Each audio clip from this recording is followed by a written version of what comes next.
Have you ever felt like you were in two places? Yep, that's me today. Maybe this is a way to clone myself. That would be really awesome.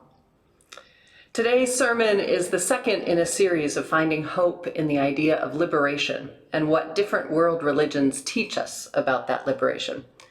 A couple weeks ago, I spent a bit of my sermon talking about liberation theology, and I acknowledge that I'm drawing liberally from a book by Miguel de la Torre.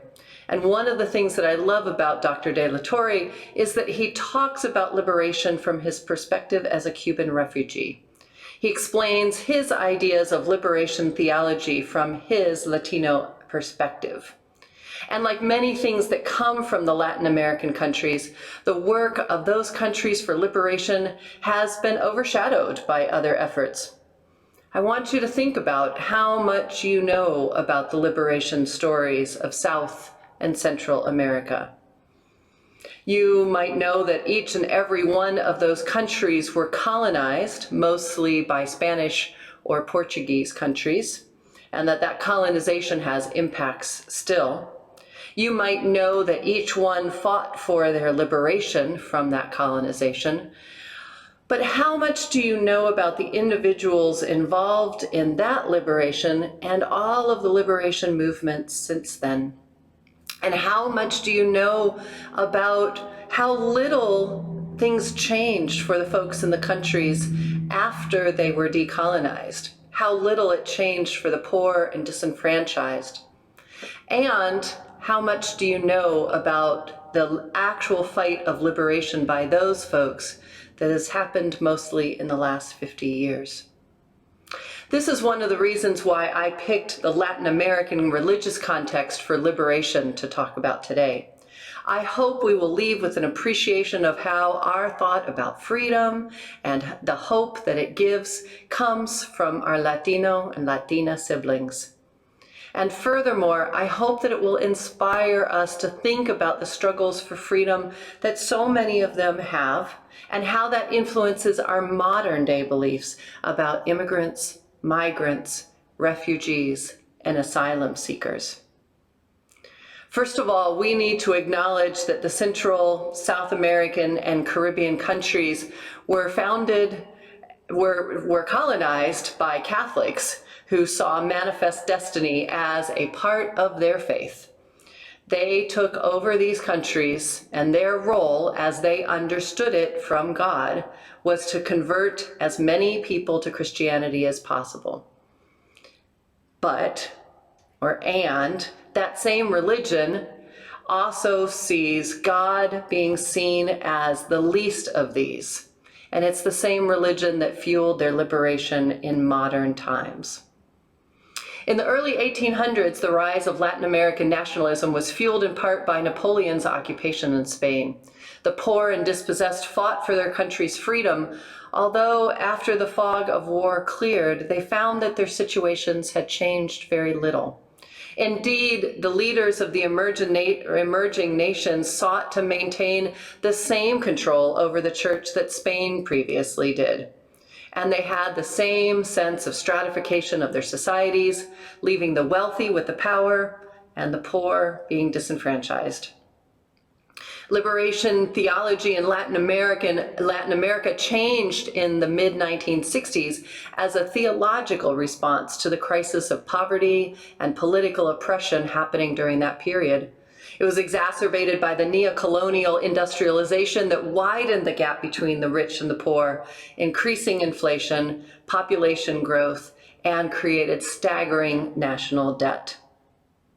Rosemary Radford Ruther ties the colonization of the 16th century to the issues of the 20th century. She explains that the original colonization, quote, with the gold mines, the slave trades, and the exchange of commodities such as sugar, began a history continuing in stages to the present and created patterns of exploitation and dependency. To put it succinctly, she says, Latin America is poor because it was and is so rich. Rich in minerals, metals, temperate climates, and fertile land.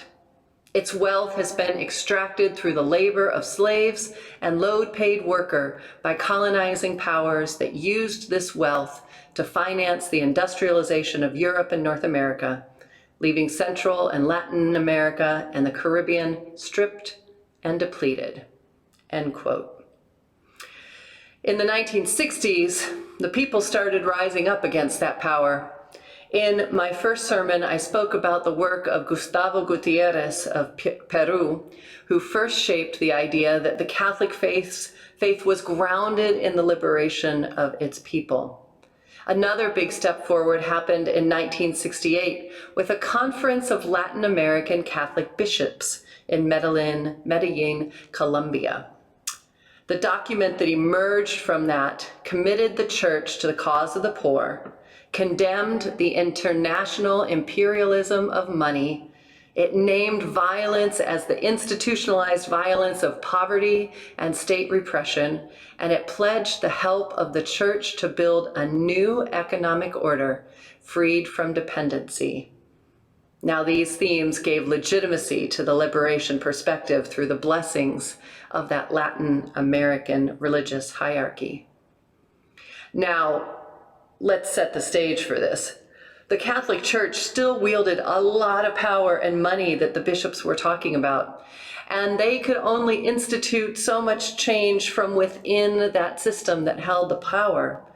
In fact, many bishops not at the meeting disavowed the document and saw it as the work of a radical leftist group. Does this sound familiar to anyone? But the views from that document lived on in radical young priests and pastoral leaders. One of these leaders was Ignacio Electoria, a young Jesuit priest who was born in Spain but did his ministry in El Salvador. Electoria fought against the common belief that what one senses, one kind of feels, and one intellectualizes or thoughts were not distinct. He said that we were all sentient intellectuals. Therefore, we weren't just beings given random stimuli, but rather beings that could make choices. He embraced evolutionary ideas that we worked from basic survival of the individual to survival of the community, and that the eventual aim was the, quote, liberation of all humanity. The oppressed, marginalized, and impoverished humans play a key role as they indicate where humanity is in this progress towards liberation. Those who lack basic physical needs are those denied the basis for becoming fully human. It is the duty of those whose basic needs are met and who have the privilege of wider areas of freedom to dedicate themselves to those who are impoverished to create a society where more and more people are freed from basic wants and can become more fully human, end quote. So then Electoria took that a step further and talked about what that meant for our civilization. He said that the new humanity to which Christianity must aspire was called a civilization of poverty. Now, he didn't mean that everyone should be poor. Instead, he suggested a simple living, societies in which the basic necessities are met for all members, for food, housing, health, education, and work with dignity. In this society, the social should predominate over the political. So these are thoughts that can still be relevant today. And that is just one, albeit an influential perspective of the vision of liberation and the hope that can come from it from our Latin American siblings. So now I'm going to take a giant leap, ready, really, really big, and bring us into that modern day Hispanic Americans or our Latinx community. The X is a way to not gender either Latina or Latino. Because that grounding of liberation through faith and God being the God of the oppressed is alive and well in many Hispanic communities, whether they are Catholic or Protestant or belong or beyond. It is important to note that there is no one way of defining Hispanic. There are hundreds of cultures, dialects, foods, places of origin. To try to speak of Hispanic Americans as one group is to inherently get it terribly wrong from the start. However, there are some things that are generally true from a liberation theology perspective. Electoria says, Hispanic Americans live on the hyphen that serves as a seesaw between Hispanic and American. To be Latina or Latino is to live on the border with one foot in the third world and another in the first. This is not just the physical border that separates the United States from Latin America, but invisible borders in every U.S. city and community that separate power from disenfranchisement, privilege from dispossession, and whiteness from colored. End of the quote of Electoria. The liberationist theology that emerges from all of that is a survival theology whose purpose is to ascertain the character of God in the midst of Latinx trials and tribulations. A character that provides guidance for what kind of action the Hispanic community can undertake.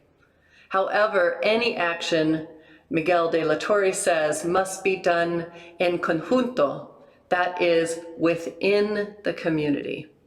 Moving away from the Eurocentric hyper-individualism that undergirds how theology has normally been conducted in ivy towers, Latinas and Latinos commit to a collaborative methodology conducted within, by, and for the overall community. So where do we find our hope? Our hope as Unitarian Universalists who might not see the Catholic God as the God of liberation.